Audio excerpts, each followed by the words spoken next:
लातूर शहरातील KGN hospital येथील doctor Razia Shaikh यांच्या पावन स्मृतीप्रित्यर्थ सर्व रोग आरोग्य तपासणी शिबिर संपन्न झालंय। केजीएम हॉस्पिटलच्या माध्यमातून डॉक्टर कैलासवासी रजिया शेख यांनी अनेक गरीब आणि गरजू रुग्णांना सेवा दिली, त्याचबरोबर आर्थिक स्थितीचा हात सुद्धा दिला।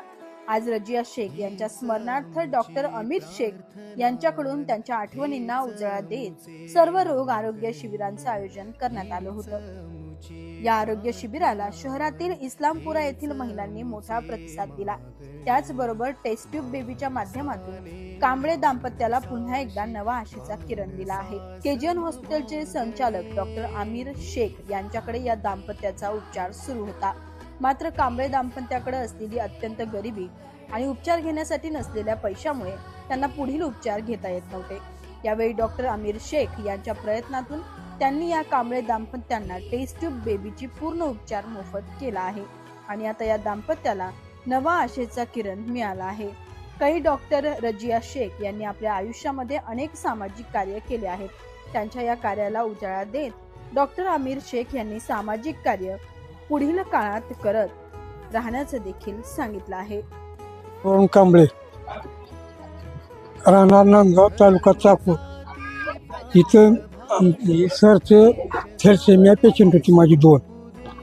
तर सरनं एक माझी मुलगी लॉकडाऊनमध्ये वारली होती। सरनं आम्हाला 2 वर्षे आम्हाला सांभाळले। 2 वर्षे आम्हाला आमच्या मुलाला सांभाळते। मुलगा 7-8 महिने झालं वारून। मग सरकडं आलो एकदा। सरला विचार, सर आम्हाला बाळ नाही, काही नाही। सरनं म्हणजे मी तुम्हाला फ्रीमध्ये करून देतो टेस्ट बेबी म्हणून सरकडं आलतो। सगळ्यात अगोदर माझी मिसेस डॉक्टर रजिया शेख हिला सामाजिक कार्य करण्याची फार तीव्र इच्छा असायची। माझ्या नकळत बऱ्याच पेशंटना ते पैसे बिल कमी करणं किंवा हे करणं करायचे। तिच्या अचानक मृत्यूनंतर आम्ही बरेच लोक पुण्याचं काम म्हणून कोणी मस्जिद बनवतात, हे करतात। तर मी मस्जिद पण बनवली, पण त्याच मस्जिदमध्ये मी दवाखाना पण केला। म्हणजे मस्जिद हे फक्त प्रार्थनास्थळ नसून ते सामाजिक उपक्रमाचं एक स्थान असावं अशी माझी अपेक्षा आहे। आणि मोहम्मद पैगंबरांनी पण असंच केलेलं होतं। त्यांची शिकवण म्हणून आम्ही मस्जिदमध्येच मस्जिदच्या बाजूला जो एक रूम होते त्या रूमला आम्ही दवाखान्यात रूपांतर करून तिथं आम्ही एक डॉक्टर ठेवलाय आणि दररोज फ्रीमध्ये आम्ही 10 ते 15 लोकांचा इलाज तिथं करतो। गेल्या 4 वर्षापासून हे इलाज चालू आहे। त्याचबरोबर आम्ही मॅडमचा वाढदिवस हा 5 जानेवारी आहे। यावेळेस 5 जानेवारीला डॉक्टर उपलब्ध नसल्यामुळे आम्ही ते 4 जानेवारीलाच शिबिर घेतलं। नेहमी 400-500 पेशंट होतात। आज पण जवळपास 400च्या जवळपास पेशंट झालेले आहेत। आणखी पेशंट चालू आहेत। त्याच्यामध्ये हाडांचं ठिसूळ होण्याचं प्रमाण असलेल्या वयोवृद्ध रुग्णासाठी आम्ही BMDची तपासणी केली। म्हणजे हाडं का ठिसूळ झालेत आणि ठिसूळ झाले तर त्यांना काय इलाज करायचे याबद्दल आम्ही मार्गदर्शन करणार आहोत। त्याचबरोबर रक्त तपासणी, ब्लड शुगर या तपासण्या केलेल्या आहेत। आणि अशा प्रकारे आमच्या जीवनभर रजियानं जे कार्य चालू ठेवलं होतं तेच कार्य आम्ही करण्याचा आम्ही आज पण करत आहोत।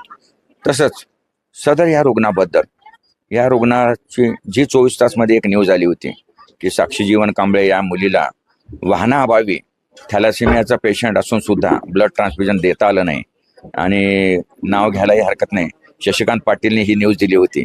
तर मी शशिकांत पाटीलला विचारलं की काय झालं होतं, तर त्यावेळेस सांगितलं की साहेब पेशंट गरीब आहे आणि यायला प्रायव्हेट वाहन करू शकलं नाही आणि येईपर्यंत मुलीचा मृत्यू झाला।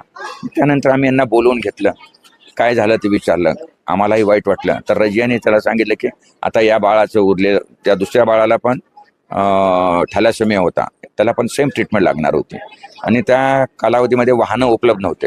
तर रजियाने तिची छोटी एक मारुती अल्टो गाडी होती, ती जवळपास 1 वर्ष म्हणजे 15-15 दिवसांनी त्याला भालचंद ब्लड बँकमध्ये आणायचं, ब्लड चढवायचं आणि आम्ही त्यांना घेऊन जायचं। त्यावेळेस आम्ही काही राशन किट वगैरे दिलं। आम्हाला हे पब्लिसिटीसाठी सांगायचं नाही, पण एखाद्या माणसाच्या मरणोपरांत जर तुम्हाला कुठलं पुण्याचं काम करायचं असेल तर ते पुण्याचं काम या पद्धतीने समाजसेवा करून, गरिबांची सेवा करून ही या प्रकारे करता येते। आणि त्याचाच एक भाग म्हणून आम्ही रजियाच्या मरणानंतर सुद्धा आता तो मुलगा पण, यांचा दुसरा मुलगा पण गेला, म्हणजे आता हे अपत्यहीन झाले। आणि टेस्ट बेबीचा खर्च जास्तच असतो. तर मी त्यांना सांगितले की तुम्ही या टेस्ट बेबी करू.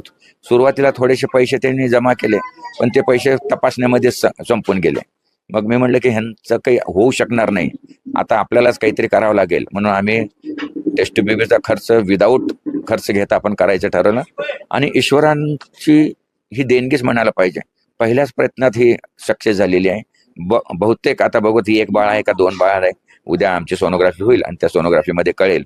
आणि म्हणूनच दुसरी गोष्ट असं की अशा दुःखाने गांजलेल्या रुग्णाला किंवा समाजातील माणसांना धीर देणं हेच मोठं कार्य असतं. जे की रंजले गांजले त्याची म्हणावे आपुला, तो साधू संत समजावा, असं जे म्हण आहे त्या म्हणीप्रमाणे आम्ही हे कार्य करायचं ठरवलंय. इन्शाल्लाह आमच्या जीवनभर आम्ही असंच कार्य करत राहणार आहोत. थँक्यू.